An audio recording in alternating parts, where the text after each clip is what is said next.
ശരിക്കും ഈ മനസ്സമാധാനം എവിടെ ഉള്ളത്? ഒരു 20 മുതൽ അല്ലെങ്കിൽ ഒരു 25 മുതൽ ഒരു 30 വരെ വയസ്സിന്റെ ഇടയിൽ നമുക്ക് നല്ലൊരു കരിയർ ഇല്ല എന്നാണ്, എനിക്ക് മനസ്സമാധാനം ഇല്ല എന്ന് പറയുന്നതിന്റെ ഒരു കാരണം എന്താണ് നിങ്ങൾക്ക് തോന്നുന്നത്? അല്ലെങ്കിൽ നമ്മുടെ ഇമോഷൻസ് ഒന്ന് ഷെയർ ചെയ്യാൻ ആളുകളില്ല എന്ന്. നല്ല സംസാരങ്ങൾ നല്ല ചിന്തകളിലേക്ക് നയിക്കും, നല്ല ചിന്തകൾ നല്ല പ്രവൃത്തിയിലേക്കും. നല്ല പ്രവൃത്തികളാണ് നമ്മെ ജീവിതത്തിൽ വിജയിപ്പിക്കുന്നത്. നമുക്കിനി അല്പം നല്ലത് സംസാരിച്ചാൽ സെൻസ് ടോക്ക്. ഇന്ന് പല ആളുകളും പറയുന്ന ഒരു പ്രശ്നമാണ് സമാധാനമില്ല, സ്ട്രെസ്ഫുൾ ലൈഫാണ്. ഈ സമാധാനം നമുക്ക് ലഭിക്കാൻ നമ്മൾ എന്താണ് ചെയ്യുന്നത്? എന്താണ് ഇതിന്റെ ഒരു പരിഹാരം? ഒരു വല്ലാത്ത ക്വസ്റ്റ്യൻ ആണ് ശരിക്കും ചോദിച്ചിട്ടുള്ളത്. അതായത് മനസ്സമാധാനം എങ്ങനെയാണ് കിട്ടാന്ന്. അതെ അതെ, ശരിക്കും ഈ മനസ്സമാധാനം എവിടെ ഉള്ളത്? അല്ലെങ്കിൽ എനിക്ക് മനസ്സമാധാനം ഇല്ല എന്ന് പറയുന്നതിന്റെ ഒരു കാരണം എന്താണ് നിങ്ങൾക്ക് തോന്നുന്നത്? എന്തുകൊണ്ടാണ് മനസ്സമാധാനം ഇല്ലാത്തത്? നമ്മുടെ ചിന്തകളായിരിക്കാം. ചിന്തകൾ നമ്മൾ അനുഭവിക്കുന്ന സാഹചര്യങ്ങളാവണം. ഇത് എല്ലാവർക്കും വ്യത്യസ്തമായിരിക്കും ഈ സമാധാനം ഇല്ലായ്മ. ശരി, ഓക്കെ. അപ്പൊ നമ്മള് പല ആളുകളും ഈ മനസ്സമാധാനത്തിന് വേണ്ടിയിട്ട് ഓടിക്കൊണ്ടിരിക്കുകയാണ്, അല്ലെങ്കിൽ സമാധാനം വേണമെന്ന് ആഗ്രഹിച്ചുകൊണ്ടിരിക്കുന്നു. ശരിക്കും ഇത് മറ്റൊരാളുടെ കയ്യിലാണോ? നമ്മുടെ കയ്യിൽ തന്നെ അല്ലേ? തീർച്ചയായും അല്ലേ? നമ്മൾ എന്താ പറയാ, ഒരു പണ്ടൊക്കെ പറയാം കസ്തൂരിമാനെ പോലെ, എന്താ പറയാ, കസ്തൂരി നമ്മളുടെ ചില മാൻ്റെ അടുത്ത് വെച്ചിട്ട് അത് ആ മണം എവിടുന്നാണ് വരുന്നതെന്ന് ആലോചിച്ച് അലഞ്ഞുകൊണ്ടിരിക്കുക എന്ന് പറയുന്നത് പോലെ മനസ്സമാധാനം എപ്പോഴും നമ്മുടെ കയ്യിൽ തന്നെയാണ്. ഇന്ന് നമ്മുടെ എല്ലാ ആളുകളുടെയും പ്രശ്നം നമുക്ക് സെൽഫ് ലവ് എന്ന് പറയുന്ന കാര്യം. സെൽഫ് ലവ് എന്ന് വെച്ചാൽ നമുക്ക് നമ്മുടെ ഇഷ്ടപ്പെടാൻ പറ്റിയിട്ടില്ലെങ്കിൽ നമുക്ക് ഒരിക്കലും മനസ്സമാധാനം ലഭിക്കില്ല. അതാണ് റിയാലിറ്റി.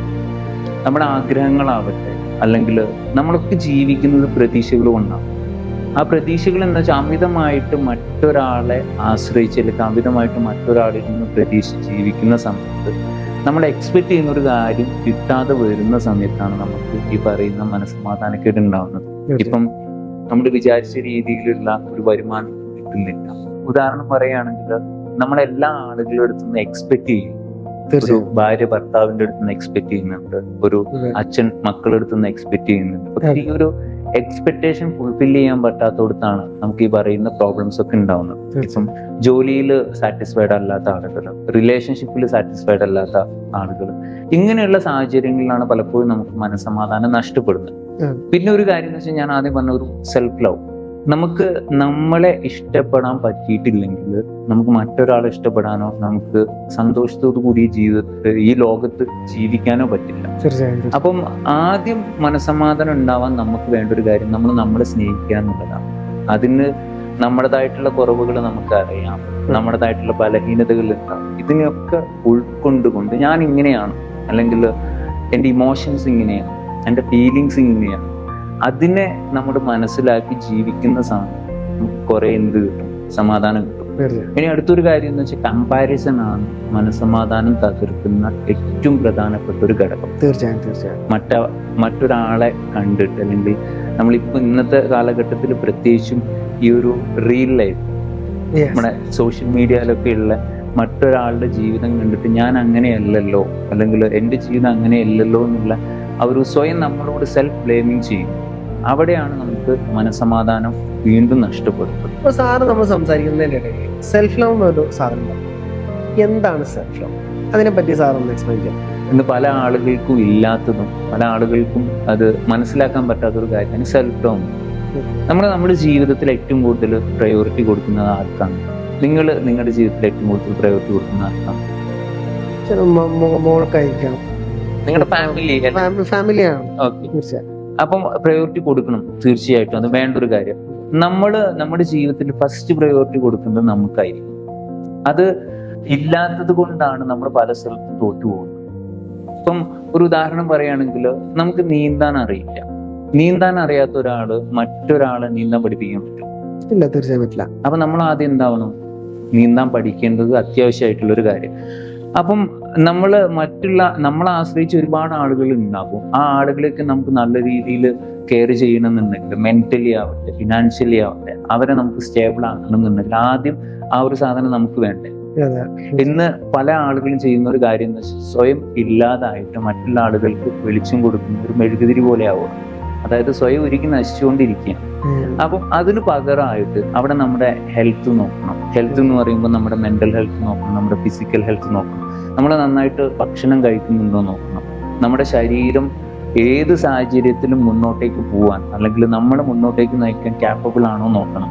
ഇതൊന്നും ഇല്ലാതെയാണ് ആളുകൾ ഇന്ന് ജീവിച്ചുകൊണ്ടിരിക്കുന്നത്. അവസാനം പറയുന്ന ഒരു കാര്യമുണ്ട്, എന്ത്, ഞാൻ എൻ്റെ ഫാമിലിക്ക് വേണ്ടിയിട്ട് ഇങ്ങനെ ചെയ്തു, അല്ലെങ്കിൽ ഞാൻ എൻ്റെ അമ്മയ്ക്ക് വേണ്ടി, അച്ഛന് വേണ്ടി, ഭാര്യയ്ക്ക് വേണ്ടി, മക്കൾക്ക് വേണ്ടി അത് ചെയ്തു, ഇത് ചെയ്തു. അവസാനം എന്തൊക്കെ ചെയ്താലും നമുക്കൊന്നും തിരിച്ചു കിട്ടാത്ത അവസ്ഥ വരും. നമ്മൾ റിഗ്രറ്റ് ചെയ്യും, നമ്മുടെ മനസ്സമാധാനം അല്ലെങ്കിൽ നമ്മുടെ ആ ഒരു ഹാപ്പിനെസ് എന്നേക്കുമായിട്ട് നഷ്ടപ്പെടും. അത് ചെയ്യണ്ട എന്നുള്ളത്, അതിന് പകരമായിട്ട് ഇടയ്ക്ക് നമ്മളെയും കൂടെ ഒന്ന് സ്നേഹിക്കുക, നമ്മളെയും കൂടെ ഒന്ന് കെയർ ചെയ്യുക. നമ്മുടെ ഹെൽത്ത് ആവട്ടെ, നമ്മളുടെ ഇമോഷൻസ് ആവട്ടെ, അതിനും കൂടെ എന്താ ഒരു പ്രയോറിറ്റി കൊടുക്കുക. അതാണ് നമ്മൾ ഈ സെൽഫ് ലവ് കൊണ്ട് ഉദ്ദേശിക്കുന്നത്. അതായത് നമ്മൾ നമ്മളെ തന്നെ ഒന്ന് സ്നേഹിക്കുക. അങ്ങനെ ചെയ്തെങ്കിൽ മാത്രമാണ് നമുക്ക് മറ്റുള്ളവരെ ഇഷ്ടപ്പെടാനും ഈ പറയുന്ന മനസ്സമാധാനം നമുക്ക് ഒറ്റയ്ക്കായിരിക്കുമ്പോൾ നമുക്ക് സന്തോഷിക്കാൻ പറ്റും. അവിടെ നമുക്ക് മനസ്സമാധാനം ലഭിക്കും. തീർച്ചയായും. നമ്മൾ സംസാരിക്കുന്നതിനായിട്ട് സാറ് പറഞ്ഞു മനസ്സമാധാനം നമ്മുടെ കൈകളിലാണ്. ശരിക്കും നമ്മുടെ കൈകളിലാണോ മനസ്സമാധാനം? അങ്ങനെ തന്നെയാണോ? മനസ്സമാധാനം നമ്മുടെ കയ്യിൽ തന്നെയാണ് എന്നുള്ളതാണ് യാഥാർത്ഥ്യം. പക്ഷെ പലപ്പോഴും നമുക്കത് മനസ്സിലാക്കാൻ പറ്റുന്നില്ല എന്നുള്ളതാണ്. കാരണം നമ്മളൊക്കെ ഒരു സാമൂഹിക ജീവിയാണ്.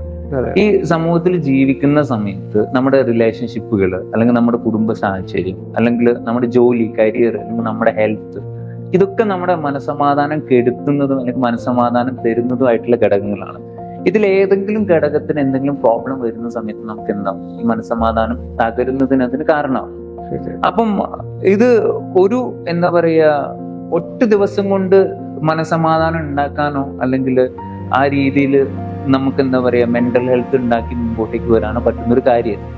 അതിനാണ് നമ്മൾ വളർന്നു വരുന്ന കാലം തൊട്ട് തന്നെ ഒരു പ്രശ്നത്തെ നമ്മൾ എങ്ങനെ അഭിമുഖീകരിക്കണം, അല്ലെങ്കിൽ എൻ്റെ ജീവിതത്തിൽ ഒരു പ്രശ്നം ഉണ്ടായിക്കഴിഞ്ഞാൽ ഞാൻ എങ്ങനെ അതിനെ തരണം ചെയ്യണം എന്ന് നമ്മൾ അറിഞ്ഞിരിക്കുകയും പഠിച്ചിരിക്കുകയും വേണം.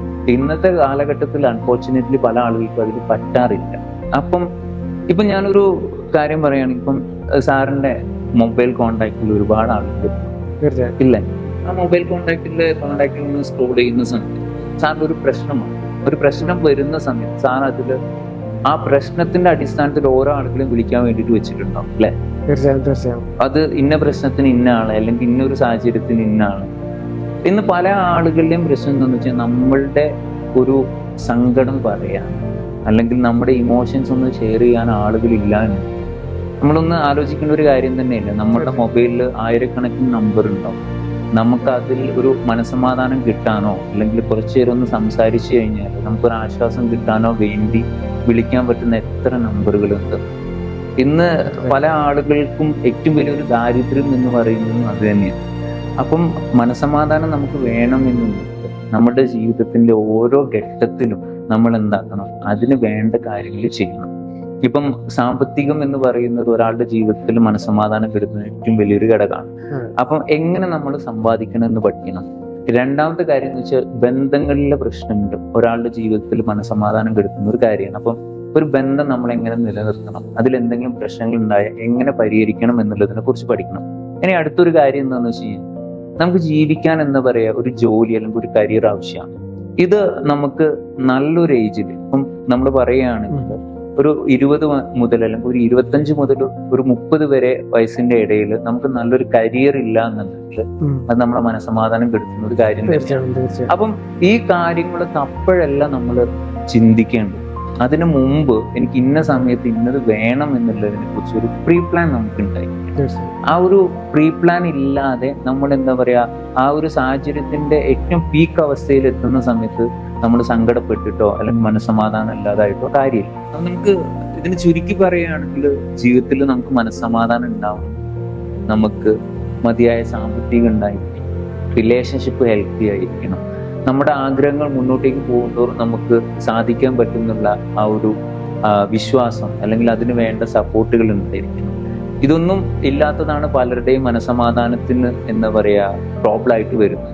അപ്പം ഇതിനേക്ക് മുൻകൂട്ടി കാണാനും അതനുസരിച്ച് പ്രവർത്തിക്കാനും പറ്റിക്കഴിഞ്ഞാൽ നമുക്ക് മനസ്സമാധാനം ഉണ്ടാവും. ഇതൊരു ക്യാപ്സൂൾ അല്ല, നമുക്ക് എന്താ പറയാ പെട്ടെന്നൊരു ഗുളിക കഴിക്കുന്നത് പോലെ കഴിച്ചിട്ട് ഉണ്ടാക്കാൻ പറ്റുന്ന ഒരു കാര്യമല്ല മനസ്സമാധാനം. തീർച്ചയായും. പക്ഷേ ഇന്ന് മനസ്സമാധാനം കിട്ടാൻ വേണ്ടിയിട്ട് പല ആളുകളും ലഹരിയുടെ വഴികളും അല്ലെങ്കിൽ അത്തരത്തിലുള്ള കാര്യങ്ങളിലേക്കൊക്കെ പോകുന്നുണ്ട്. അതെ പക്ഷെ അതൊരു ശാശ്വതമായിട്ടുള്ള പരിഹാരമോ അല്ലെങ്കിൽ നമുക്ക് മനസ്സമാധാനം ലഭിക്കാൻ വേണ്ടിയിട്ടുള്ള ഒരു പോം വഴിയോ അല്ല. അതെ അപ്പം മനസമാധാനം എന്ന് പറയുന്നത് അത് നമ്മളുടെ കയ്യിൽ തന്നെയാണെന്ന് ഏറെക്കുറെ നമുക്ക് പറയാൻ പറ്റും. കാരണം നമ്മളുടെ സന്തോഷത്തിന്റെ താക്കോല് മറ്റൊരാളുടെ കയ്യിൽ കൊടുത്തിട്ട് നമുക്ക് ഇഷ്ടമുള്ള സമയത്ത് തുറക്കണം എന്ന് പറഞ്ഞ ഒരു പക്ഷേ അവർ തുറന്നു തരണം എന്നില്ല. അതുകൊണ്ട് തന്നെ നമുക്ക് സന്തോഷിക്കാനും സങ്കടപ്പെടാനും ജീവിതം മാറ്റാനുള്ള അനുവാദവും അതിന് തയ്യാറെടുക്കുന്നത് നമ്മൾ തന്നെയാണ്. അപ്പൊ തീർച്ചയായിട്ടും മനസ്സമാധാനം നമ്മളുടെ കയ്യിൽ തന്നെയാണ്. സമാധാനം അത് നിങ്ങളുടെ കൈകളിലാണ്.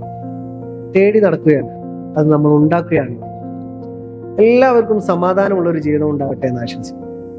Thank you for watching. It's me Fazil from sense